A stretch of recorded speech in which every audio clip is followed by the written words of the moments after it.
you're kind of the most family man that I've had on the show. Yeah. And that's one thing that kind of always gets overlooked, like at least in my community, because a lot of my friends are all just single, Batching it. yeah, and they're just out there playing the field. And but you were married and had 4 kids before your injury. Mm-hmm.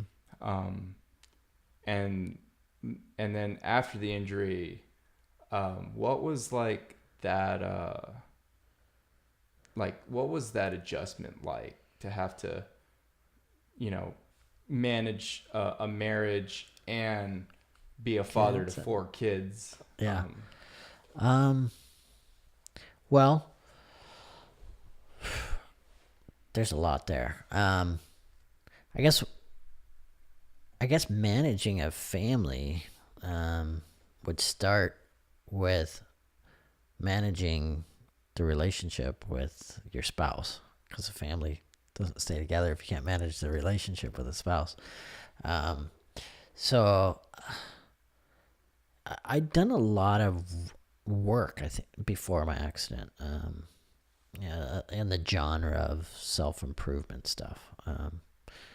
So that gave me some tools to like understand my feelings, her feelings, like how to more objectively think and look at them rather than just responding or reacting, out of hurts and like depression and sadness, and so I could look at those kind of separate. And I don't know, I'd say we turned into a shit show, a few years after. The one thing we could do together that we'd always done that we'd always enjoyed was going out drinking with friends, and that began to get destructive. And so 2 years after my accident, like, we were fighting a lot. And I mean, we've always had kind of an up and down relationship.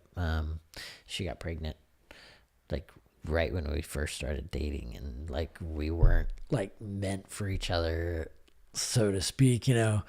It's like we didn't fall in love and then have kids and then get married, or get married and then have. It was like we were having fun hanging out, had kids, then got married, then learned to love each other. So it was tough, like with my accident, and as somebody, like, I think a lot of us fail, that the injured party fails to look at the spouse. Like, we have to do this every day. Like, we don't have a choice. We either like die or do this, right? Yeah. They have a choice. They have to choose it every day, like not maybe consciously, but like they have to, like, they don't have to choose it, right? Yeah, they have an out. Like, yeah. So for sometimes it can be harder on them because they can leave. They don't have to do this, where we do. And so like there's a bit of acceptance in like, this is what it is for you now. So I think that's like an added thing that like the spouse or the partner doesn't get appreciated for. Yeah. So anyways, so we quit drinking, and that gave us a lot of things to talk about. Like, I don't know. I was really open and sharing feelings with the family. The first 6 months after my accident, I don't think a day went by where like I didn't cry. And then all of a sudden one day I didn't, and then another day I didn't, and then, and so we always let the kids cry. I would talk to my kids, I'd cry with my kids, I'd hold them, and same with my wife. I mean, we spent so much time, in bed, just like holding each other and sharing feelings. And yeah, well, that's important to like let those feelings out. Yeah. Because I think with me, I mean, I was in a relationship when I was injured, and it was, you know, a lot of people were telling me like this isn't gonna work, like, you know, Yeah. you guys, and you know, I didn't want to believe him, and I was like, you know, whatever, we're gonna beat the odds and all that, and I was pretty stupid, just because it was also like a young relationship, you know, I was like, I mean, we've been dating since I was like 18 or 19, or I think it was like 19 when we first started dating.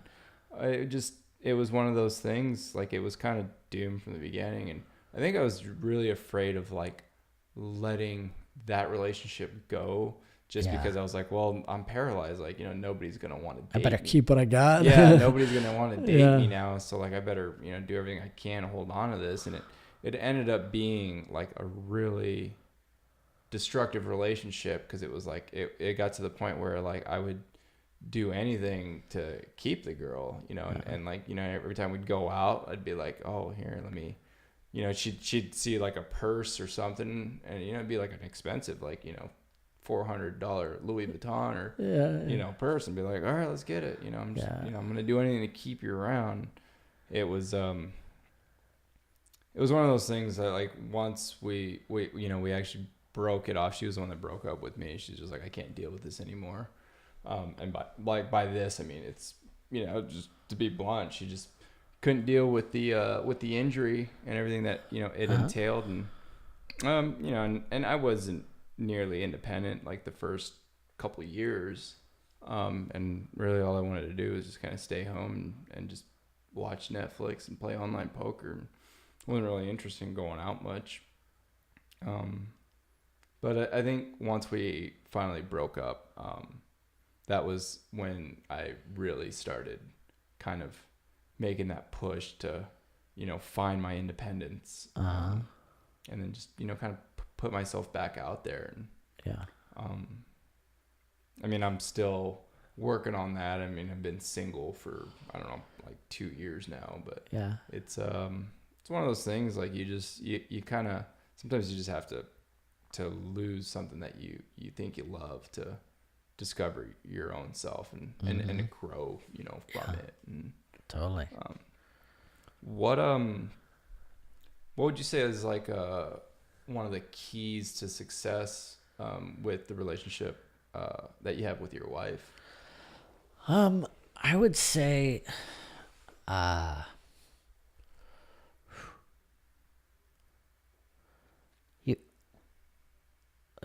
speaking as a man, being the injured party, like, I think it's really important that we keep that like healthy masculine energy about us.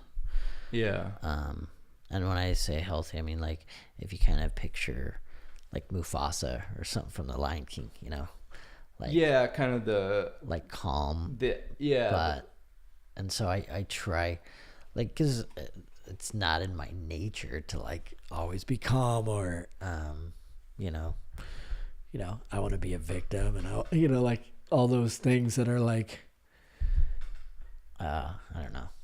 Well, you see that not solid.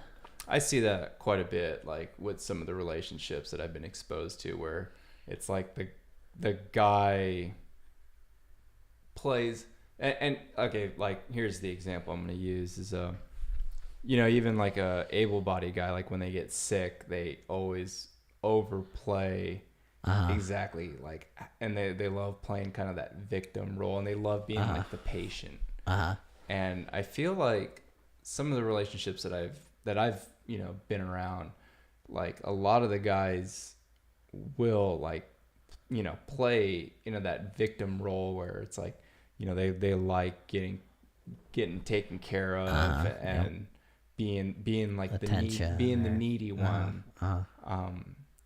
Where I don't know, I've always been the opposite. Like I've always kind of like appreciated my independence, and I don't know, I guess I've always kind of been just like a lone wolf kind of dude, where I don't, if I don't have anyone, I'm happy, and if there's someone there, like I don't, you know, I'm one of those guys that like I really need a lot of space.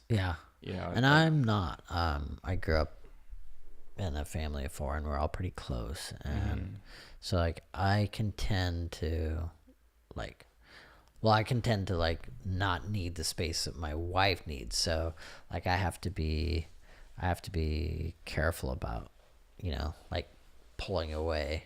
Like, that was one of the reasons like, this podcast was like that we're doing here. Like, you mentioned it to me. Like, I didn't get to it till like late this morning, and I was like, yeah, I think she needs some like time. So like, so I was like, I'll just push myself to like get out of here, and then.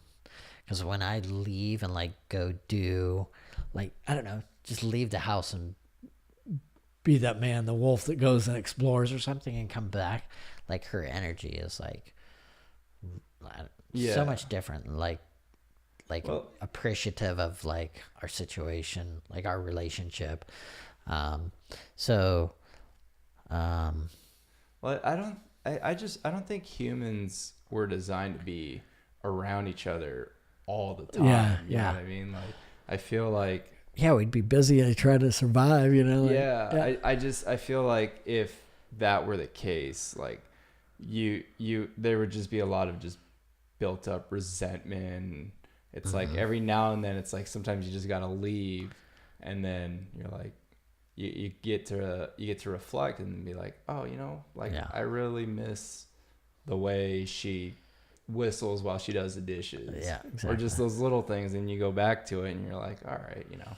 But it's like if you're around someone like 7 days a week, 24 hours a day, it's just like, oh my god. I at least for me, I would go freaking insane, you know. We're around each other a lot because she works just part-time, a day or two a weekend, basically, at a wedding venue. And so we have a lot of opportunity to be like around each other 24/7. So I do okay with that for some reason. She doesn't. She was a single mom situation, so she like needs her alone time. But just like I don't know. I always go back to like how are we meant to be happy, like in a primal sense, like without technology, without like how would we be? And I try to make the energies and life like a little bit more like that. So men tend to, like, especially in with us with being injured and not being able to do the things that we want to as men, like physically, just embodying that, like, I don't know, that the healthy masculine, you know, like that helps our relationship a ton because it allows her to go into feeling feminine and protected. Men feel shame a lot, so like I read a book where I was able to acknowledge that, and a lot of our fighting was she was feeling abandoned because I physically couldn't do, you know, some of the things that like she needs, and you know, I mean, simple things.